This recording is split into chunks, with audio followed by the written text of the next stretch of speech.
ನಮಃ ಶಿವಾಯ. ಈಗ ಮುಂಜಾನೆ ನಾವು ಈಶ್ವರ ಲಿಂಗವನ್ನು ಮಾಡಿದ್ವಿ. ಸಂಕಲ್ಪ ಆಗಿತ್ತು.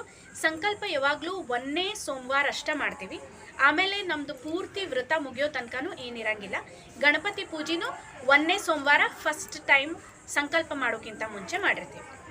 ಈಗ ಸಂಜೆಗೆ ನಾವು ಏನು ಮಾಡಬೇಕು ಅಂತಂದ್ರೆ, ಸೂರ್ಯಾಸ್ತ ಆಗೋ ಟೈಮಿಗೆ ಮತ್ತೊಮ್ಮೆ ಸ್ನಾನ ಮಾಡಿ ಶುದ್ಧ ವಸ್ತ್ರವನ್ನು ಧರಿಸಿ ನಾವಿನ್ನು ಪೂಜೆ ಮಾಡ್ಲಿಕ್ಕೆ ಶುರು ಮಾಡಬೇಕು. ಸೊ ಆ ಆಚರಣೆ ಹೆಂಗದ ಅಂತಂದ್ರೆ, ನಾವು ಮಾಡಿದಂತಹ ಈಶ್ವರಲಿಂಗವನ್ನು ಒಂದು ತಟ್ಟೆ ಒಳಗೆ ಇಟ್ಟಿದ್ದಿರ್ತದೆ. ಆಮೇಲೆ ಪೂಜಾಕ್ಕೆ ಬೇಕಾಗುವಂಥ ಸಾಮಗ್ರಿಗಳನ್ನು ನಾನು ಮೊದಲೇ ಹೇಳಿದ್ದೆ, ಅವನ್ನೆಲ್ಲ ನಾವು ರೆಡಿ ಇಟ್ಕೊಂಡಿರ್ತೀವಿ. ಈಗೇನು ಮಾಡಬೇಕು ಅಂತಂದ್ರೆ, ಒಂದು ನಿಮ್ಮ ಕಡೆ ಕಲ್ಲಿನ ಈಶ್ವರಲಿಂಗು ಅಥವಾ ಸ್ಫಟಿಕದ್ದಿತ್ತು ಅಂತಂದ್ರೆ ಅದನ್ನು ಇಟ್ಕೋರಿ. ಇಲ್ಲ ಅಂತಂದ್ರೂ ನಡೀತದೆ.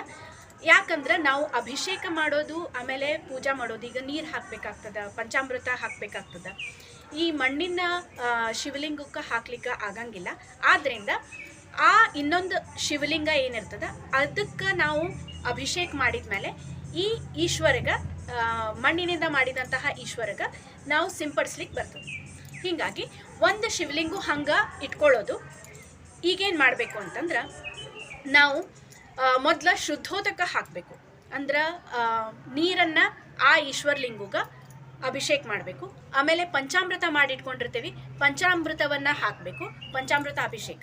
ಅದಾದಮೇಲೆ ಮತ್ತೊಮ್ಮೆ ಶುದ್ಧೋದಕ, ಅದಾದಮೇಲೆ ಗಂಧ ಹಚ್ಚಬೇಕು. ಗಂಧ ಇಲ್ಲ ಅಂತಂದ್ರೆ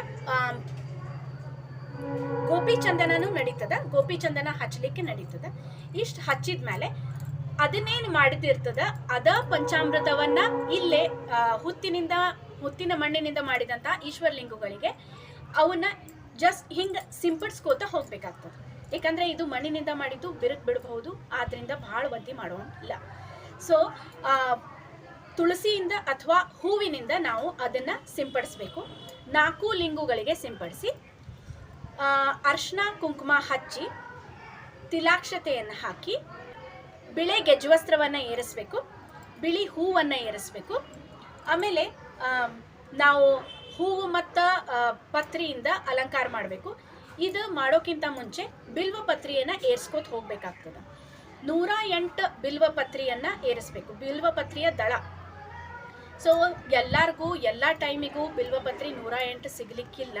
ಆದ್ದರಿಂದ ನಿಮ್ಮ ಮನೆ ಒಳಗೆ ಬೆಳ್ಳಿ ಬಿಲ್ವಪತ್ರಿ ಇತ್ತಂತಂದ್ರೆ ಅದನ್ನು ಏರಿಸಿ 108 ಸಲ ನೀವು ಓಂ ನಮಃ ಶಿವಾಯದ ಜಪ ಮಾಡಬಹುದು. ಅದು 108 ಬಿಲ್ಪತ್ರಿ ಏರಿಸ್ದಂಗೆ ಆಗ್ತದೆ.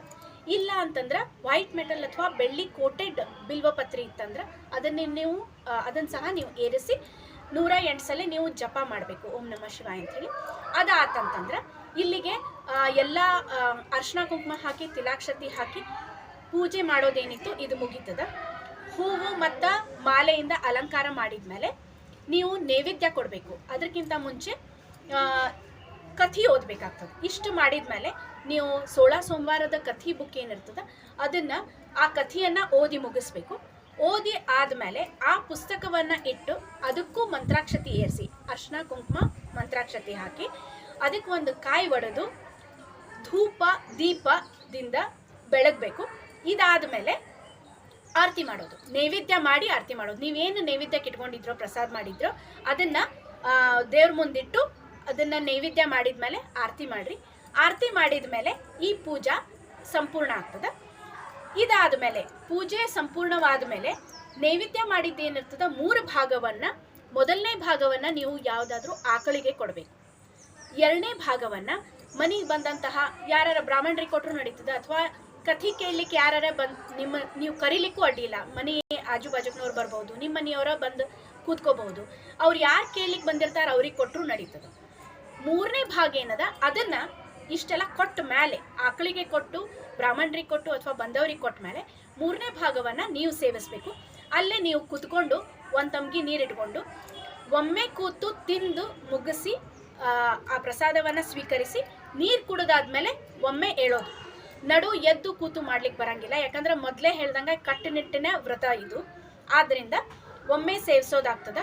ಆಮೇಲೆ ಮುಂಜಾನಿಂದ ಸಂತಂಕ ನೀವು ಉಪವಾಸ ಇರ್ತೀರಿ. 1 ತೊಟ್ಟು ನೀರು ಸಹ ಸೇವಿಸೋ ಹಾಗಿಲ್ಲ. ಮೊದಲನೇ ಸೋಮವಾರ ನೀವು ಸಂಕಲ್ಪ ಮಾಡ್ಬೇಕಾರ ಆಚಮನ ಮಾಡಿದಾಗ ಏನಷ್ಟು ತೊಗೊಂಡಿರ್ತೀರಿ ಅದೇ ಅಷ್ಟು. ಅದಾದಮೇಲೆ ಸಂಜೆದು ಪೂಜಾ ಮುಗಿಸಿ ನೈವೇದ್ಯ ಆದಮೇಲೆ ಈಗೇನು ಪ್ರಸಾದ ಸ್ವೀಕರಿಸ್ಲಿಕ್ಕೆ ಕೂಡ್ತೀರಿ ಅಲ್ಲಿ ತನಕ ನೀವೇನು ಸೇವಿಸೋ ಹಾಗಿಲ್ಲ. ಆದಷ್ಟು ಚಪ್ಪಲ್ ಹಾಕ್ಕೊಳ್ಳಿಕ್ಕಾಗಲಿಲ್ಲ ಅಂತಂದ್ರೆ ಆ ರೀತಿ ನೀವು ಫಾಲೋ ಮಾಡ್ಬೋದು. ಆಗಂಗಿಲ್ಲ, ಆಫೀಸ್ಗೆ ಹೋಗ್ಬೇಕಾಗಿರ್ತದೆ, ಸ್ಕೂಲ್ ಇರ್ತದೆ, ಅಥವಾ ಅಂದ್ರೆ ಟೀಚರ್ ಇರ್ತೀರಿ, ಏನೋ ಕೆಲಸ ಇರ್ತದೆ, ಹೋಗಿ ಬಂದ ಮೇಲೆ ನೀವು ಮತ್ತೆ ಸ್ನಾನ ಮಾಡಿ ಶುದ್ಧಾಗಿ ಮಾಡ್ಬೋದು. ಅದು ಎಷ್ಟು ಆಚರಣೆ ಮಾಡ್ಲಿಕ್ಕಾಗ್ತದೆ ಅಷ್ಟು ಆಚರಣೆಯನ್ನು ಮಾಡೋಣ. ಇನ್ನು ಅವತ್ತಿನ ದಿವಸ ಇಷ್ಟು ಮುಗಿದ ಮೇಲೆ ರಾತ್ರಿ ನಾವು ಹಾಸಿಗೆ ಮೇಲೆ ಮಲ್ಕೊಳ್ಳೋ ಹಾಗಿಲ್ಲ, ಚಾಪೆ ಅಥವಾ ದರಿ ಮೇಲೆ ಮಲ್ಕೋಬಹುದು.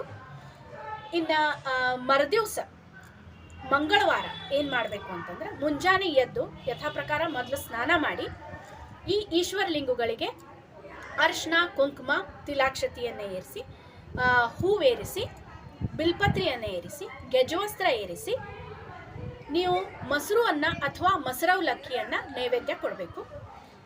ಮೊಸರು ಅನ್ನ ಆಗಲಿಲ್ಲ ಅಂತಂದ್ರೆ 3 ಸೋಮವಾರ ನೀವು ಮೊಸರವಲಕ್ಕಿಯನ್ನು ನೈವೇದ್ಯ ಕೊಟ್ಟು ಅದಾದಮೇಲೆ ಒಂದು ತುಪ್ಪದ ದೀಪ ಹಚ್ಚಬೇಕು. ಧೂಪ ಆದಮೇಲೆ ದೀಪ ಹಚ್ಚಿ ನೀವು ನೈವೇದ್ಯ ಮಾಡಿ, ಈ ಮೊಸರವಲಕ್ಕಿ ನೈವೇದ್ಯ ಮಾಡಿ ನೀವು ಒಂದು ಸ್ವಲ್ಪ ಸೇವಿಸಿ ಮುಂದೆ ನಿಮ್ಮ ರೂಟೀನ್ ವರ್ಕ್ ಏನಿರ್ತದೆ ಅದನ್ನು ಶುರು ಮಾಡ್ಲಿಕ್ಕೆ ಅಡ್ಡಿಲ್ಲ.